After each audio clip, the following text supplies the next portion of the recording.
Oi gente, tudo bem com vocês? Me pediram um vídeo sobre os cargos, as áreas de atuação na área de marketing. Então o vídeo de hoje é sobre isso, bora lá? Oizinho de novo, eu sou a professora Juliana Normando, sou publicitária e tô aqui nesse canal para ajudar vocês em algumas demandas. Assim, a ideia do canal é colocar vocês para estudar, né? Colocar uma pulguinha atrás da orelha e tal. Ainda tô me aventurando por aqui. Eu e a Cinderela Fofolete. A ideia da Cinderela é que olhou para ela, tem que lembrar que tem que estudar, que só eu não basto. E outra coisa, a gente tá com o mesmo dress code, vocês viram? Foi João Vitor que me deu. O vídeo de hoje vai tratar um pouquinho de um assunto que a Bárbara me pediu.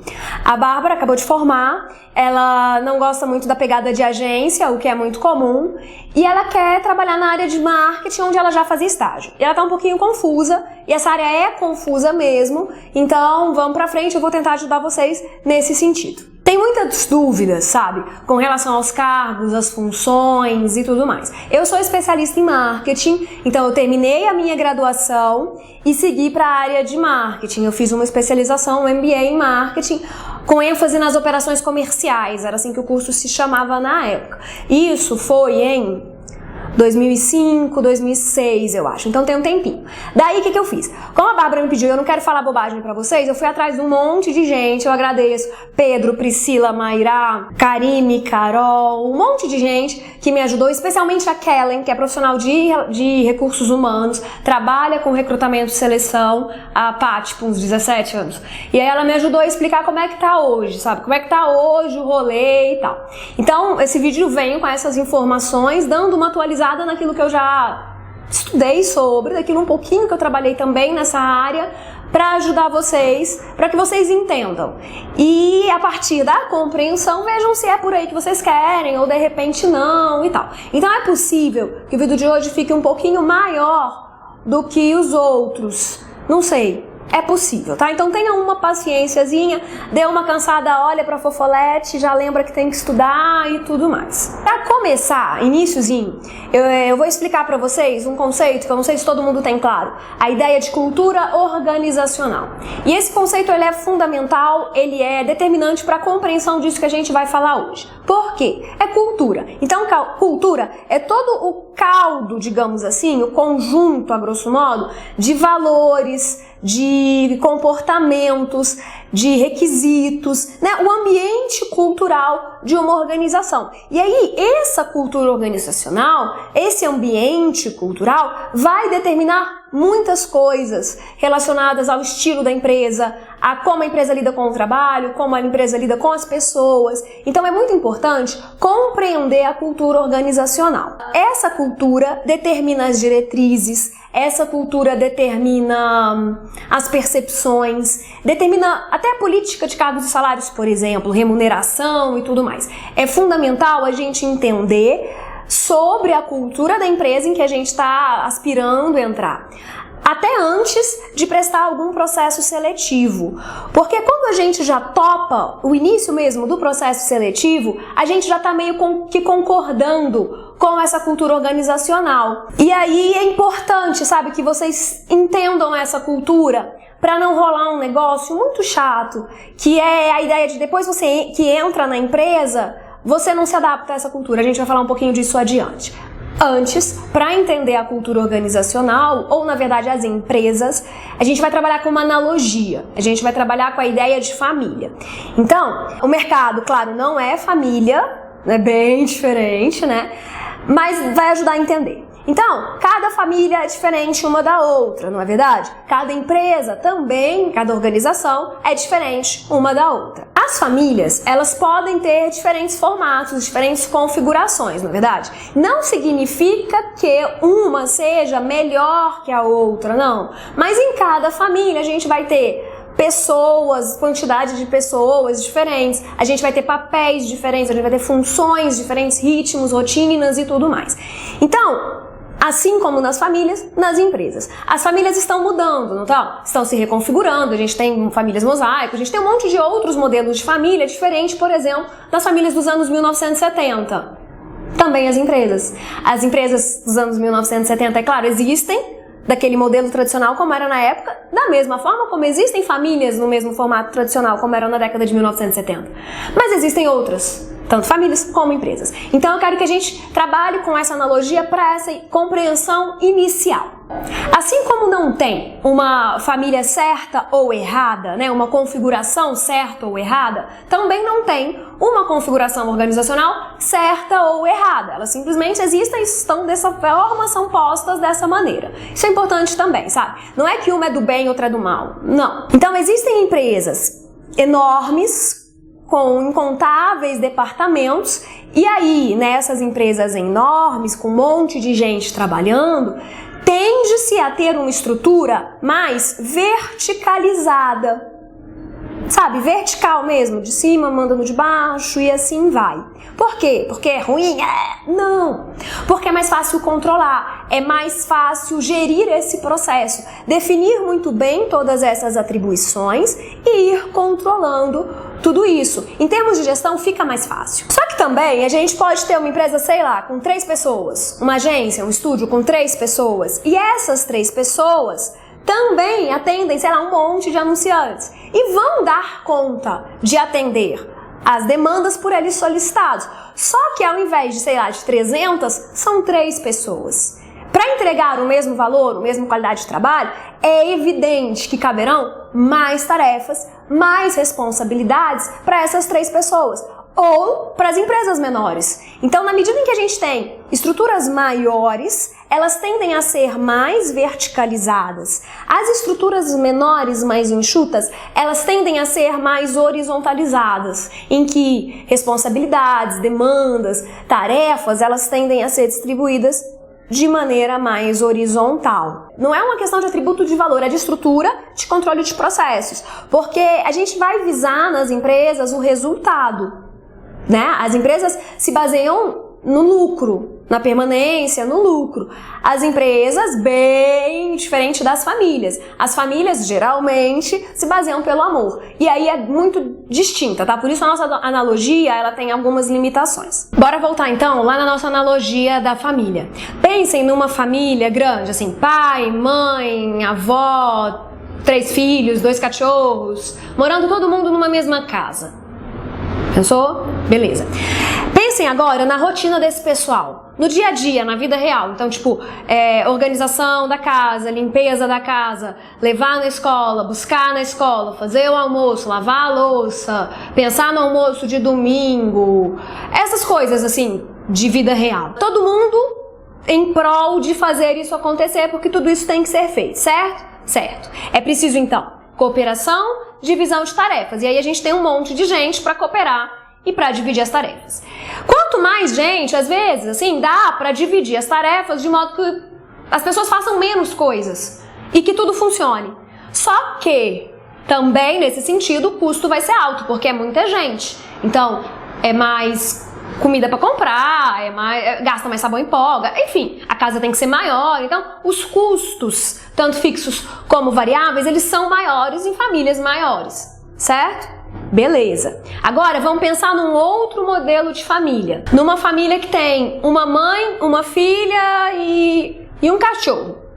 Eu ia pensar num gato, né? Porque é muito mais fácil de cuidar, eu tenho gato e tal. Mas vamos manter o padrão? Bora manter um cachorro mesmo. Esse modelo de família, não tem como você deixar de fazer uma coisa e pôr a culpa na outra pessoa, né?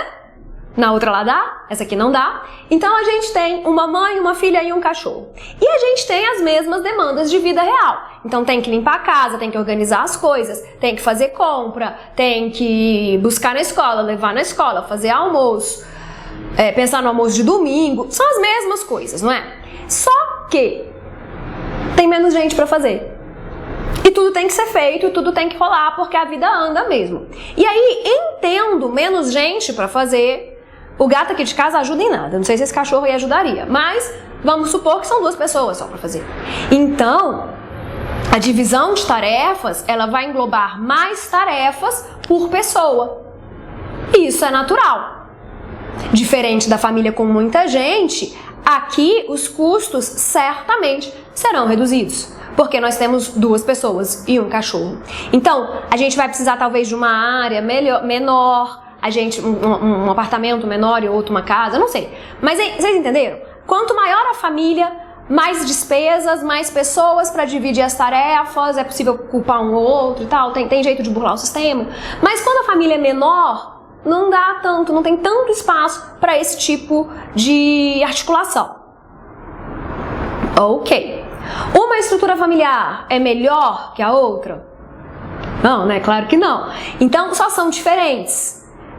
E aí, no mercado, né, o negócio é bem parecido. Não é que seja uma melhor, a outra pior. São diferentes. São diferentes, mas têm o mesmo objetivo, têm a mesma rotina, têm que fazer a mesma coisa e, no caso da empresa, gerar lucro, né? E por que eu fiquei esse tempo todo explicando isso? Que é importante, né? Óbvio. Mas é porque, de cara, quando vocês forem prestar seleção, isso é uma preocupação que eu tenho. Entendam a cultura organizacional da organização a que vocês estão se candidatando. Porque senão, pode acontecer de vocês entrarem numa empresa, né, passarem no processo, aí fica todo feliz e tal, e aí de repente, vocês entram na empresa sem terem feito essa pesquisa antes, e aí tipo, acho absurdo, eu acho absurdo eu ter que fazer tal coisa. Ou, sei lá, e aí isso gera uma insatisfação, sabe? Uma tristeza que não é legal. Então, entendendo a estrutura e entendendo o tamanho e tudo mais da empresa, a cultura e tudo, fica mais fácil de você não errar nessa parte. De entrar sabendo com as expectativas bem equalizadas para não se frustrar, porque é muito triste viver chateado, é muito triste achar que você está sendo explorado e tudo mais, né? Então isso é relevante. Considerem isso antes de prestar uma seleção.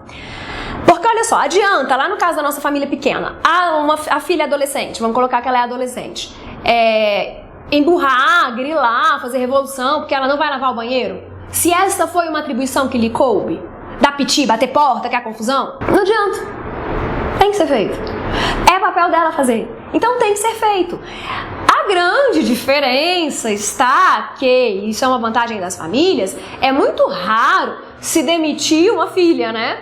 Porque o vínculo é o amor. Mas nas empresas não é raro. Então, se você se comporta como essa filha, que se revolta com uma atribuição que lhe é natural, provavelmente você não está adequado com essa empresa e talvez você não vá ficar lá muito tempo. E isso talvez não esteja sendo bom, sabe? Para você e para a empresa. Voltando então. Vamos pensar no objetivo desse vídeo, que é falar sobre o departamento de marketing, as áreas do departamento de marketing. Lembrando que marketing é uma área da administração. Então, a gente vai ter ali profissionais também que trabalham na área da administração com algum tipo de especialização em marketing. Eu sou da área da comunicação, sou publicitário com especialização em marketing, por aí vai. Tá, vamos pensar numa estrutura enorme, tá? Vamos pensar assim, que ela vai ser vertical. Então a gente vai ter diretora de marketing, a gente vai ter gerente de marketing, a gente vai ter coordenadora de marketing, a gente vai ter supervisora de marketing, analista de marketing, assistente e estagiária, ok?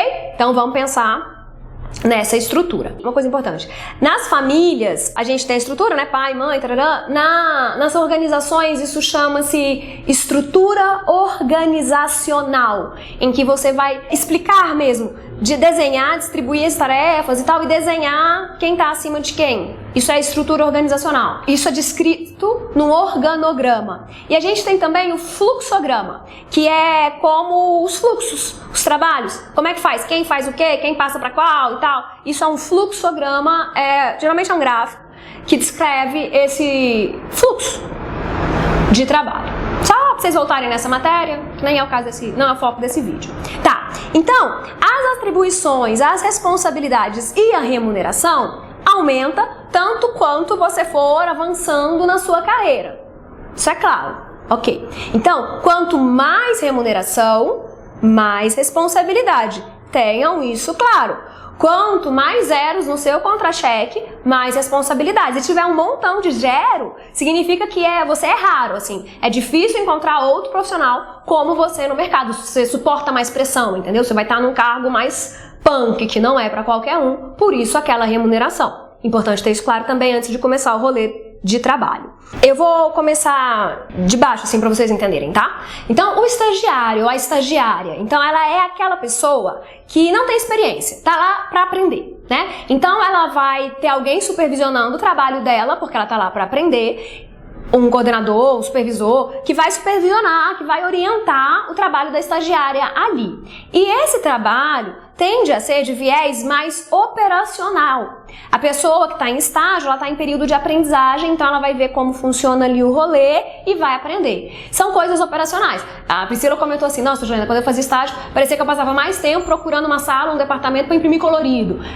Às vezes tem isso, porque a gente precisa de um negócio colorido e é operacional, o estagiário vai fazer. Na minha geração, tinha uma piada comum, assim, que o estagiário tira cópia. Opera a máquina de Xerox, né? Acho que nem usa isso mais. Mas tinha isso. É claro que você não pode ficar só fazendo isso, você tá lá para aprender outras coisas, e o seu superior, seu supervisor, ele tem que te ensinar outras coisas. O estagiário, ele tá lá para começar e chegar ao céu é o limite. Estagiário, zero experiência, começou na vida. Aí, o segundo momento é o auxiliar. Então ele já tem alguma experiência, que seja, sei lá, de 6 meses, e aí ele já pode progredir. E esse auxiliar, geralmente ele cuida de umas tarefas um pouco mais elaboradas, mais burocráticas ainda. Então, de repente, cotações, montar um orçamento, vai depender muito do escopo da empresa em que você está. Mas esse auxiliar ele já consegue, talvez, alimentar site, montar algumas planilhas mais básicas, comparar análise de concorrência, coisas desse tipo, o auxiliar já faz. Então, ele já passou por aquela fase de que ele tinha zero experiência, que ele era muito realmente operacional, ele ainda continua num viés burocrático, mas ele já tem alguma pegada maior, ele já auxilia em questões quase estratégicas, né? Questões que vão dar a matéria-prima e os dados para o que vem acima. Então, o auxiliar é importante nesse processo. Então, com mais experiência do que o auxiliar, vem o assistente. E aí, esse assistente, ele tem mais experiência, geralmente ele não é mais tão novinho, ele tem os seus 20 e poucos anos, 21, 22, ele não precisa estar formado ainda, tá? Um assistente de marketing, ele não precisa estar formado, geralmente ele ainda não está formado, mas ele já está caminhando na carreira. E aí, ele já tem atribuições mais específicas. Como ele já tem mais maturidade, ele já tem mais idade e ele já tem mais experiência, ele já está apto a fazer briefings, por exemplo. Se você não sabe o que é briefing, tem um vídeo no canal e eu vou colocar naquele lugar da tela que eu nunca sei. E aí ele vai poder fazer um briefing, ele vai ter relação com o cliente, de repente, ele vai cobrar fornecedores, ele pode fazer pequenas reuniões com outros departamentos da empresa, sabe? Ou reuniões com a agência de publicidade que atende a organização. O auxiliar vai estar mais próximo dos outros players, tipo RH, compras, o trade marketing e tudo mais. Então, esse assistente, ele já está ali quase para a parte que a gente já considera que são os especialistas. Então, a gente vai ter o estagiário, o auxiliar e o assistente, meio que em fase preparatória para as fases realmente especialistas, os cargos especialistas da área de marketing. O primeiro deles é o analista de marketing. Então, quando você é analista de marketing, você já é considerado um cargo mais específico da área, mais profissional mesmo, tendem a ser os recém-formados e tal. A remuneração ela é melhor, porque você também tem mais responsabilidade e mais proximidade com o coração do marketing da empresa. Você já é analista, então você já consegue fazer análises críticas, você já consegue perceber o todo. Então você vai trabalhar com mais profundidade e com mais vínculo com relação a produtos, com relação às áreas comerciais, aos pontos de venda, ao trade marketing. Você vai de repente fazer treinamento com equipe, você pode supervisionar várias coisas. Tipo assim, a gente tem analista de eventos, a gente tem analista em jornalismo, a gente tem analista de marketing e analista até em publicidade, dependendo da organização. Vai depender muito de como é a empresa que você está. Depois do analista vem a coordenadora. E a coordenadora de marketing, ela coordena.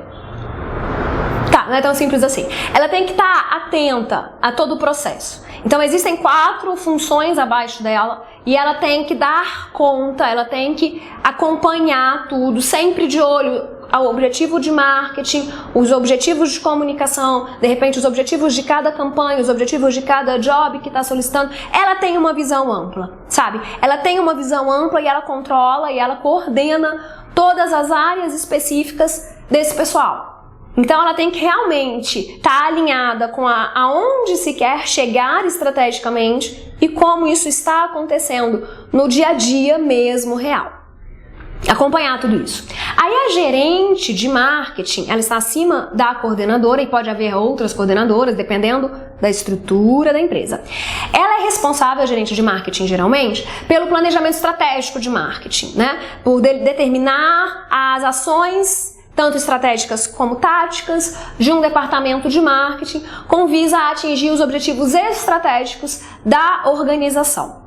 Então, a gerente de marketing, ela está cuidando do departamento de marketing, das ações que estão acontecendo, sempre em prol daquele objetivo de marketing que foi determinado. A gerente de marketing, ela delega funções, ela delega atividades, ela coordena a coordenadora, então é um cargo acima. Aí acima da gerente, a gente tem a diretora de marketing. E aí esse cargo, geralmente, está ligado a alguém que esteja no núcleo, no coraçãozinho decisório da organização, da empresa. Então elas têm informações que talvez os outros membros da equipe não tenham. Ela tem condições de ter visões mais globais e mais estratégicas sobre o que se quer chegar. Então, ela tem esse acesso a essas informações, é responsável por todo o escopo de marketing, né?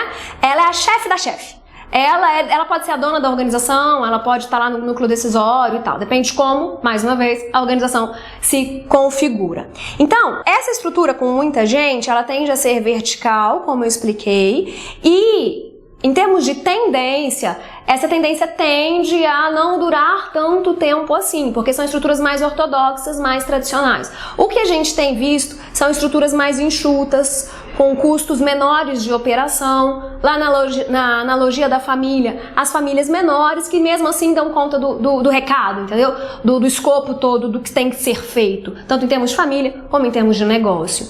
Mudam-se as tarefas, mudam-se as responsabilidades, mudam-se também as formas de controle do trabalho, isso é muito importante. Tudo está mudando, as estruturas das empresas estão mudando, isso tem muito a ver, tipo home office, plano de carreira, até os objetivos, sabe?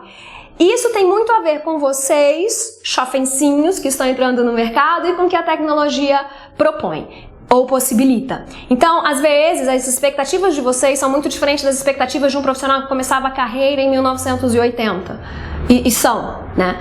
E isso tem mudado o mercado.